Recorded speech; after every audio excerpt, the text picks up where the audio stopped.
Welcome to Arul cooking channel. சிம்பிளாக இறா குழம்பு எப்படி செய்யணும்னு நான் செஞ்சு காட்ட போகிறேன். 50 கிராம் புளியை நல்லா ஊற வச்சு கரைச்சி எடுத்துக்கிட்டு 4 ஸ்பூன் அளவுக்கு குழம்பு மிளகாத்தூள், தேவையான அளவு உப்பு போட்டு நல்லா மிக்ஸ் பண்ணி வச்சுக்கிங்க.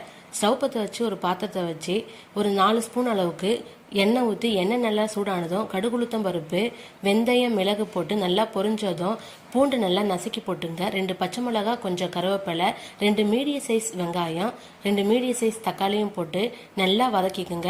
கொஞ்சமாக அவரைக்காவை கட் பண்ணி போட்டு அதையும் நல்லா மிக்ஸ் பண்ணி வதக்கிட்டு ஒரு 3லேருந்து 5 நிமிஷம் நல்லா மூடி போட்டு வச்சுக்கோங்க.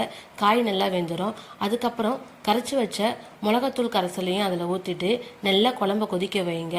குழம்பு நல்லா கொதிச்சதும் கழுவி வச்சிருக்கிற இறாவையும் அதில் போட்டு நல்லா எண்ணெய் பிரிஞ்சு வர அளவுக்கு குழம்பு நல்லா கொதிக்க வைங்க. கரண்டியில் நல்லா ஒட்டும் போது இறக்கி வச்சிருங்க. அவ்வளோதான், சூப்பரான சுட சுட இறா குழம்பு ரெடி. நீங்களும் இதே மாதிரி ட்ரை பண்ணி பாருங்கள். டேஸ்ட் சூப்பராக இருக்கும். அருள் குக்கிங் சேனலை லைக் பண்ணுங்கள், ஷேர் பண்ணுங்கள், சப்ஸ்கிரைப்